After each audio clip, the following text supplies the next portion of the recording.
This past year's 8-1 record for the Dallas Cowboys was demoralizing for fans. There was high expectations coming off of 2024 Prescott's injury. He was healthy. This team went out and made a move for George Pickens, and they came in with one of the most unbalanced teams in NFL history. In this video, I'm going to get them more balanced. I'm going to get them back to the playoffs where they should be. All you can ask for is your team to get you to the dance, and anything can happen once you get there. For them to get under the cap, they're going to have to restructure the contracts of Dak Prescott. That's going to free up $20 million. Also, CeeDee Lamb, $5 million right there. The release of Terrence Steele, who hasn't played well, that's going to save $14 million against the cap. 80th in hits allowed this year, 89th in pressures allowed, 5 penalties as well, 70th in sacks allowed with 6. So the Cowboys can move on from Terrence Steele. He hasn't played well at that right tackle position, and they can address that in the draft.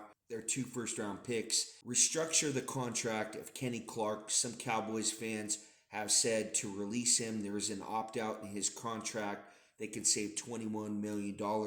It just doesn't make sense to me to release a guy that you make a move for in the Micah Parsons trade. Give him another year in this Cowboys system.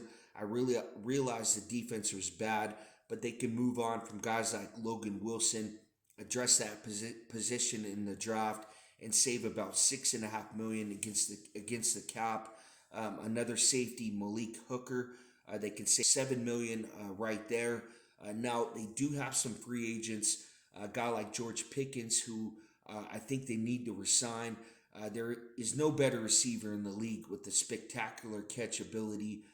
He puts butts in the seats.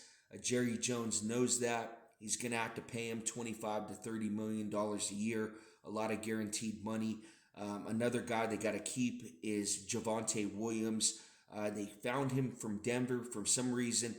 The Broncos got rid of him, and the Cowboys signed him. He had a really good year. I think it's going to be a 2-year deal, a lot of guaranteed money, and they're going to see if he has that same year that he did in 2025. Also got to resign the kicker, Brandon Aubrey, a top 5 kicker in the National Football League. This guy can hit a 70-yarder. That defensive coordinator.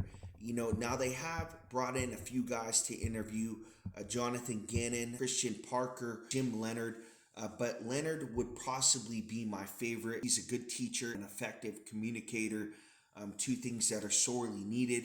Secondary needs to be rebuilt from a fundamental foundation. They've just built too many bad habits, and as a result, they're one of the worst defenses of all time. I wouldn't expect a miracle from Leonard in year 1, but I know he'll have the DBs of the Cowboys playing better and making plays downfield. For anyone trying to criticize the Cowboys for going out and interviewing Jonathan Gannon, this team actually hired Dan Quinn a few years ago, and that worked out pretty well. So anything's an upgrade over being the bottom 2 in points allowed the last 2 years in a row. In the future for the Cowboys, there are also some serious cap concerns coming their way, so the draft needs to hit for some key defensive pieces. The outside tackle position was concerning down the stretch in 2025. Now looking at the draft, this Cowboys team doesn't have a 2nd or 3rd round pick. So at pick number 12, I'm looking to trade out. And, the team that I see that would like to trade up to this position would be the Pittsburgh Steelers and get their quarterback to replace Aaron Rodgers. I think Ty Simpson would be the pick right here. You want to get him right before the Rams at pick number 13. So the Steelers would trade pick number 21, pick number 53 in the 2nd round, and pick number 99 in the 3rd round. Give the Cowboys those 2nd and 3rd round picks, and the Steelers would receive pick number 12 and draft Ty Simpson as well. What I like to do at pick number 20 is the Cowboys draft Caleb Lemieux, an offensive tackle from Utah. This is going to be the Terrence Steele replacement, a pretty solid player for Utah. They had 2 of them, Lemieux and Fano. but the Cowboys are going to get Fano at pick number 20. With his rare athletic profile and his strong pass protection skills, Lamo poised to be a day one starter at tackle. His fluid hips, light feet, and recovery quickness set him apart from other prospects, making him an ideal fit for a zone-heavy caliber offensive scheme. While he may need work on his footwork and leverage against power players, Lamu's ceiling as a Pro Bowl caliber tackle is within reach. As he continues to develop physically and refine his technique, Lamo has the potential to be a top 10 pick in the upcoming draft, solidifying his status as one of the premier offensive tackle prospects in college football. It would be a steal for the Cowboys to get Lamu at pick number 20. Proctor is off the board, Fano is off the board, Magayo's off the board. Lamu falls to the Cowboys at 20.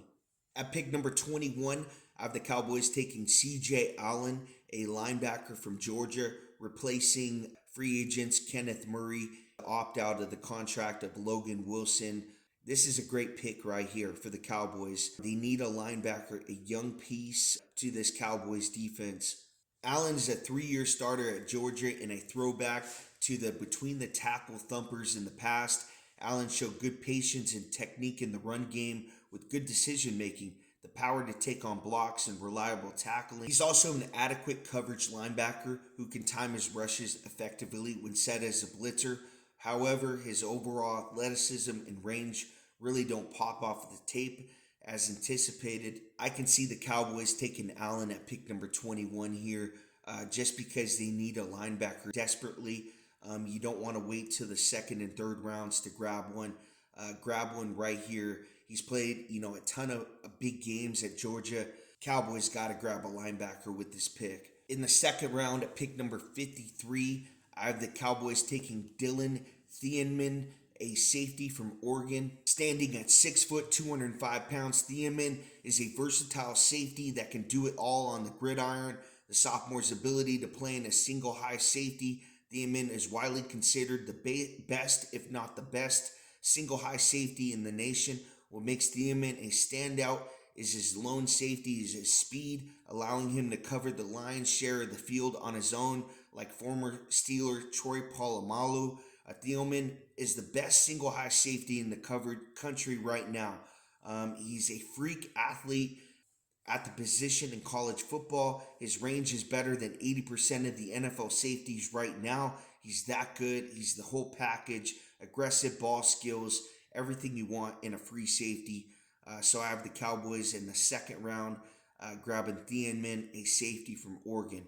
Then at pick number 99 in the third round, I have them grabbing a cornerback, Malik Muhammad, a cornerback from Texas, staying home right here with this pick. Solid corner, taught well at Texas, so I think he comes in right away and he's a starter for the Cowboys at that position. Muhammad brings immediate value as a defender who can contribute in multiple packages from day one. What jumps off the tape is his natural feel for route and the ability to process passing concepts. He sees the game unfold with veteran anticipation despite his youth. Watching him navigate complex coverage assignments against elite SEC competition revealed a corner who rarely finds himself out of position and consistently plays above his experience level. His best NFL fit appears to be a defensive scheme employing pattern match principles that maximize his instincts and football IQ. Coordinators who prioritize versatility in their secondary will appreciate his ability to execute both man and zone techniques with equal proficiency. While Muhammad doesn't possess elite length, he compensates that with exceptional footwork and transitional quickness that let him mirror even the craftiest route runners. The technical refinement he displays in press technique and zone spacing indicates a prospect who's been greatly coached. So at pick number 99, I have the Dallas Cowboys taking Malik Muhammad, a cornerback from Texas.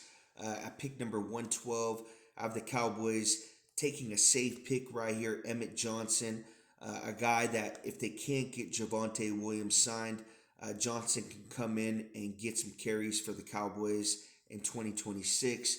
I'm not sure he can be a starter for them. They possibly might need to bring a veteran in, but Johnson can split the carries with him.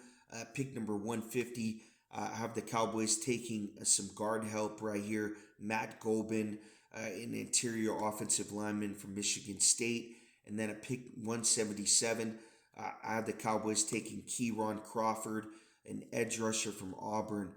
So, guys, I hope you like the mock draft and the Cowboys reload for the 2026 season. The big thing for me is defense, getting this team balanced back to the playoffs where it should be with Dak Prescott, who played like a top 5 quarterback in 2025. Guys, if you can, go check out my buddy Daniel Berry Sports Highlights. Daniel does highlights on the NFL, NBA, MLB daily. Also does play-by-plays on the Dodgers, Rams, Lakers. Go over there and show him some love. That's Daniel Berry Sports Highlights. Berry, Berri. Also, go check out The Cave Cast, DACAVEKAST. Make sure you check him out. He's a Chiefs content creator, a good buddy of mine, a good supporter of the channel. Makes Chiefs content, makes draft content as well with his co-host Mike. And then also Raider Nation Jason.